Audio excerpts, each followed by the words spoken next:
Station, this is Houston. Are you ready for the event? Houston, I'm ready for the event. Boy Scouts of the Bay Area, this is Mission Control Houston. Please call station for a voice check. Station, this is Keith Trimble, Cubmaster of Pack 643 of the Bay Area. How do you hear me? Loud and clear. How do you hear me?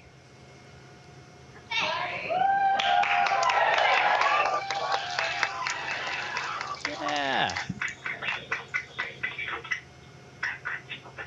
What was the most challenging problem you encountered while on your mission, and how did you solve?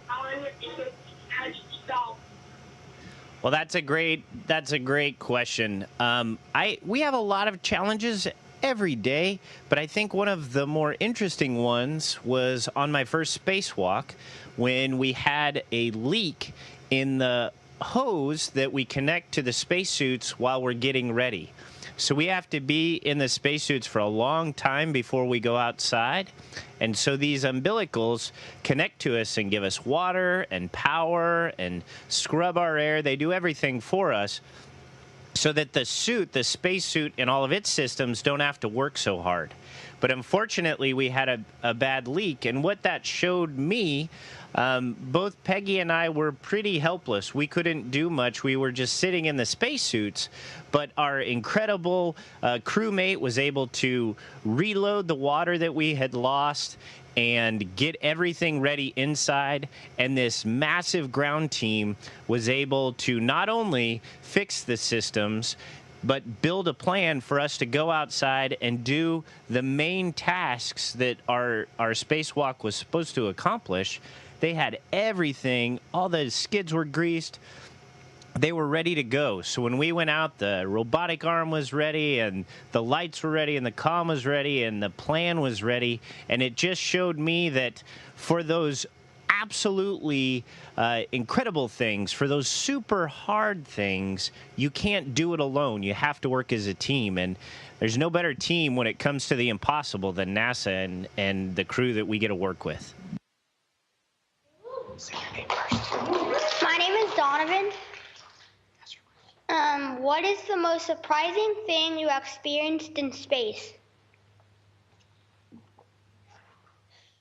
Man, there's so many things. Obviously, the spacewalk was so cool, but it's you just get excited. I'm like a 12-year-old boy after a couple cappuccinos because everything I see is so cool. Whether I'm working on the toilet or doing a spacewalk, it's just totally different than what I knew before. Looking out the window, of course, is amazing because you see the world in a totally different perspective. Eating your food, totally different. All of these things give you a different perspective on life and everything within it, and it helps you grow. I hope and I wish for all of you that you never stop learning, that you keep your mind open to new ideas and new perspectives so that you can look at problems in multiple ways and grow and become better. Hi, my name is Cole, and what was the biggest hardship you endured in becoming an astronaut? Well, that's a good question. And it was obviously pretty hard to learn how to fly a Russian spaceship in the Russian language, but the hardest thing is being away from your family. And it's the same thing that all of our brave men and women in the military endure every day all over the world.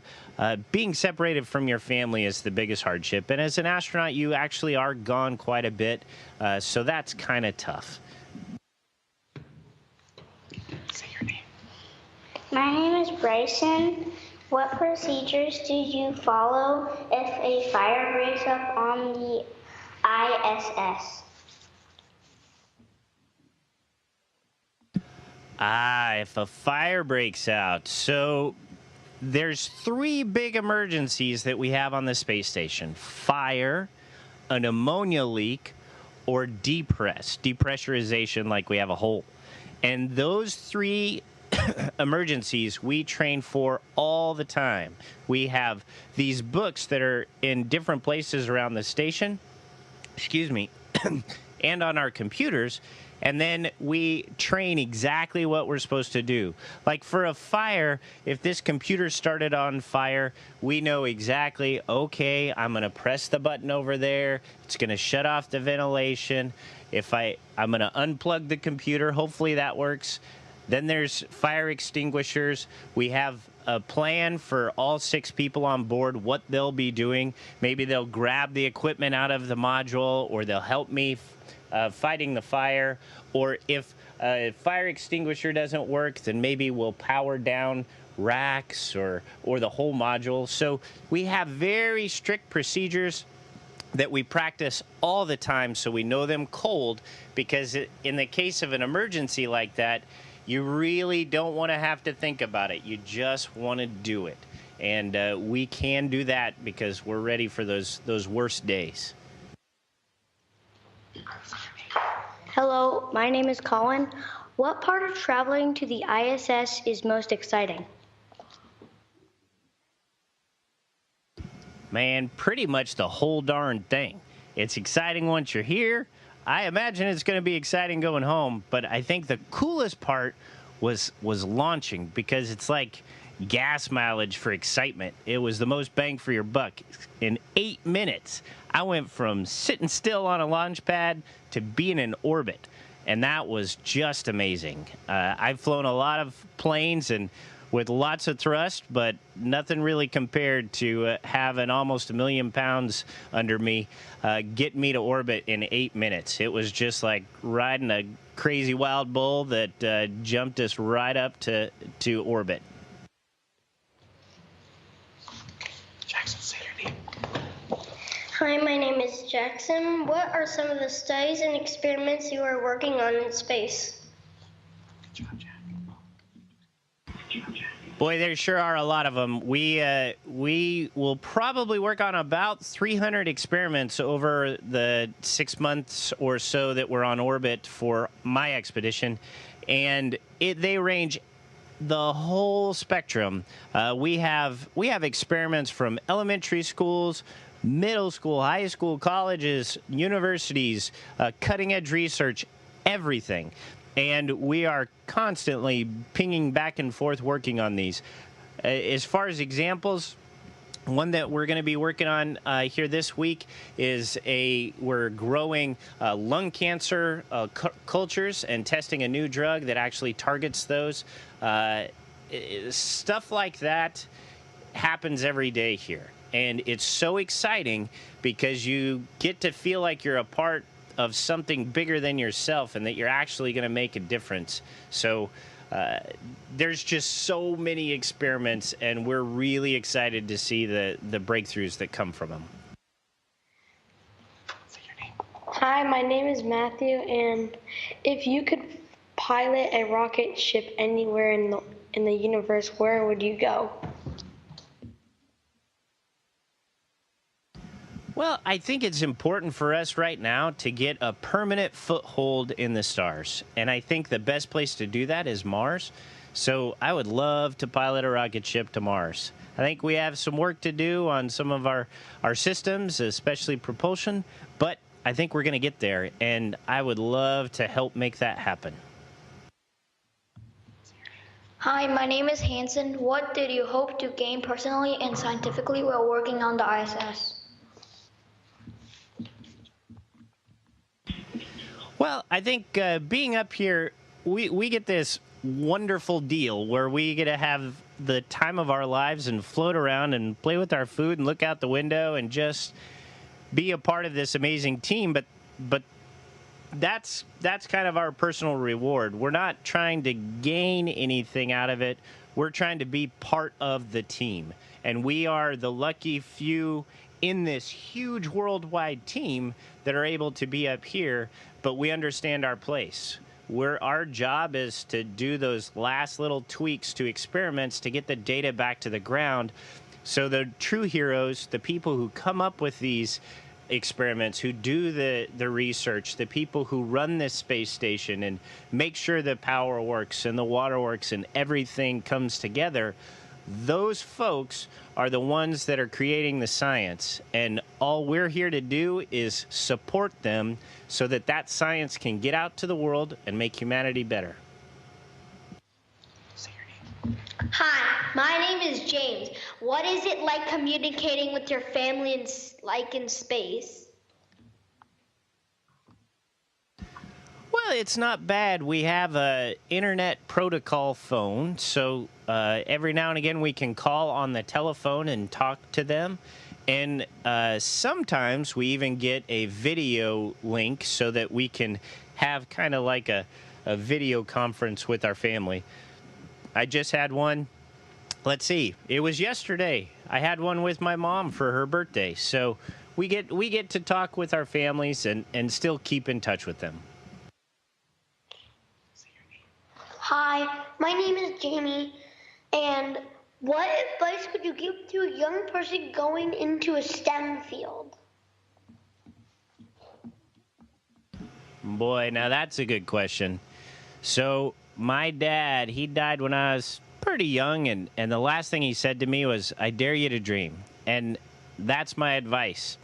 Because the dream part, only you can define what it is that lights the fire in your soul, the passion within you. You have to find something that you truly love and that you're passionate about. And then the dare part, you got to work for it.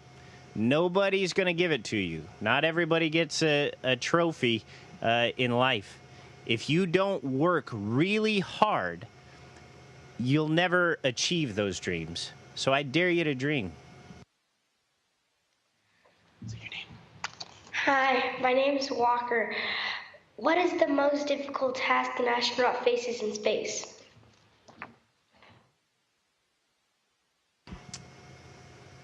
Boy, the most difficult. I think, I guess it would just be being away from your family. It's, I really like my wife and my family, and that's really the hardest part, because everything we do up here is so darn much fun that it's really not hard. It's just awesome. So I love being up here. I just miss my wife. Hi, my name is Gabriel. Has your time on the ISS caused you to consider or discount a future trip to Mars? Well, absolutely. We're doing research on all sorts of systems for a Mars trip. So I absolutely consider that we will be going to Mars. I know we're going to go to Mars. We have tomorrow, we're going to be testing a athletic or a training system for physical fitness for the vehicle that goes to Mars. So we're looking at all sorts of systems that we can use. The life support systems that we have on the station, all sorts of things are to build the infrastructure so that when your generation is about my age or maybe a little less, Mars is going to be a reality. Hi, my name is Andrew. What is the one thing you miss the most about not being on Earth? I'm going to sound like a broken record, aren't I? I miss my wife, my family. My wife's my everything. So that's kind of, she's the battery that recharges my soul, and I miss her the most always. Hi, my name is Miguel. Do you have any physical or mental rehab when you return to Earth? Well, they do go through quite a bit of rehab. I don't think there's a whole lot of mental. We still talk to our doctors and make sure that we're not crazy. They might think that I'm crazy regardless, but physical, there's definitely a lot of rehab, because when we come up here, the body is really smart. The brain goes, okay, I don't need to work as hard because I don't have to fight gravity to keep blood where it needs to be. and the bones and the muscles, they're like, hey, I can take a break. So we have to fight those urges of our body to relax and adapt to this new environment, because when we get back, we have to reacclimate to Earth, and it's a whole lot harder going back to Earth than it is coming up here. One of the main things, not just your physical fitness, but also just you get used to just, stuff floats. So when instead of putting it down on a table, you just kind of sit it there, and you go over here and you do something, and you come back and it's still there. You get used to stuff floating and flying, and you try to fly stuff back on Earth, and it doesn't work so good. So I've heard a lot of stories about people, throwing a plate to their wife or floating a plate to their wife back home, and it just hits the ground. So there's definitely rehab. We got to rewire our brain and get used to being back home. Hi, my name is Nicholas, and what aspect of your time on the ISS is most fun or rewarding? Boy, I think every day is, and it's because you really feel like you're part of a team, and it's a worldwide team. Every morning we have a conference at around 7 or 7:30 in the morning, and at 7 or 7:30 at night. And it is the entire world. We have centers in Japan, in Germany, in France, in Canada, in Houston, in Alabama, Huntsville, Alabama, in Moscow, all over the place. And we all come together to talk about the plan for the day, and then we execute that plan together, and then we talk about what we did and what we're going to do the next day. It is so cool to be even a small part of such an amazing team that's accomplishing amazing things. Hi, my name is Sebastian. With all the space debris, how do you avoid collisions in space? Well, we have engines on the space station on the Russian segment. They're kind of on the back end, and the Air Force tracks all the debris. And when they determine that there's going to be a potential for something to hit us, something big enough that's really going to hurt us, then we try to do an impulse out of those rocket engines to raise our altitude and get out of the way. And sometimes we don't have enough time because we find out about it too late. And when that happens, we don't have time to do the impulse, so we basically go and sit in our Soyuz in our spacesuit, and if the ISS gets hit, if the space station gets hit, then we may have to leave. So we prepare for the worst and hope for the best. But most of the time, the good old Air Force finds those things beforehand and tells us, and then our team in Mission Control in Houston and Moscow determine how we're going to use the engines to get out of the way. Hi, my name is Joe. Without the protection of the Earth's atmosphere, how do you stay safe from the sun's radiation?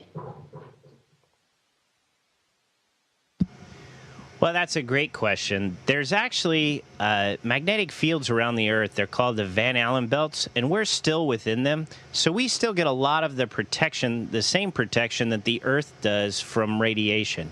That's not to say that we don't get a lot more than folks on the ground. We will glow just a little bit when we get home, but for the most part, we're protected from the worst radiation. Hi, my name is Ella. How do you feel private space vehicles have changed NASA's ability to complete more important missions? Oh, they're a huge, huge boon to us because they are allowing NASA to focus on deep space exploration. So NASA now is focusing on building the Space Launch System, the biggest rocket ever, and then the Orion vehicle to go further and deeper into space. Those are the things that NASA gets to focus on because the commercial industry is focusing on how to get astronauts and cosmonauts to the space station. They are building the infrastructure so that we can have this wide, broad, strong base to jump off into the universe and explore deeper. Hi, my name is Carson. What surprised you most about life in space? I think, we talked about it earlier. I think the most surprising thing is just how cool it is. Everything's cool. You're eating your pudding, and it's squirting into a big old mountain that wobbles all about.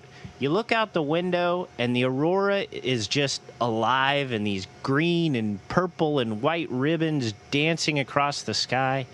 You go outside on a spacewalk, and you look up and see at night more stars than you thought were possible.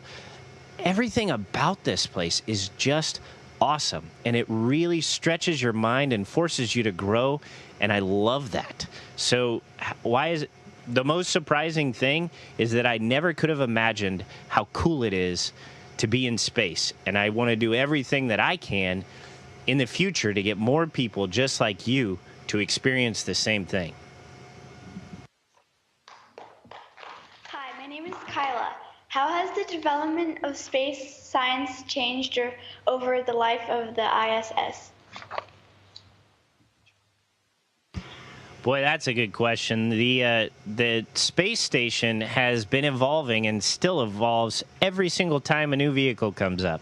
Because every time a vehicle comes up, we bring new technology, new equipment, new racks, new experiments, new supplies to make this place better and to continue to grow.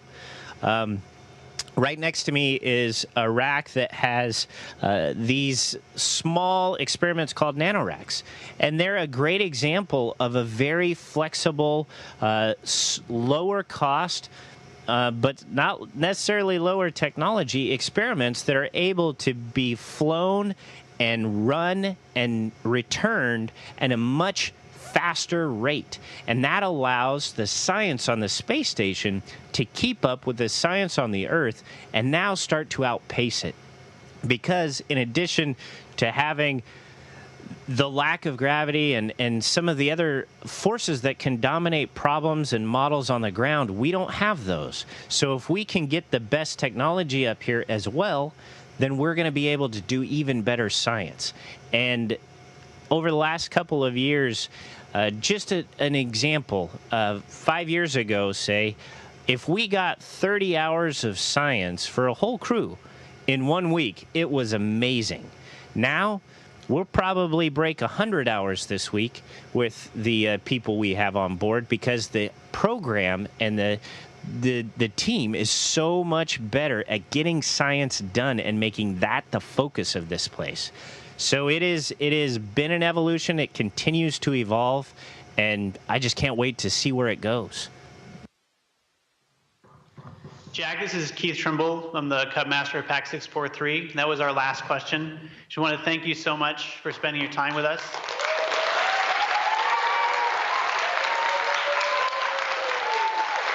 I want to thank you for your service to our country, and thank you so much for sharing your energy and expanding the horizons of our young children. Thank you. You bet. I'll try to do a flip while you guys are watching. Woo!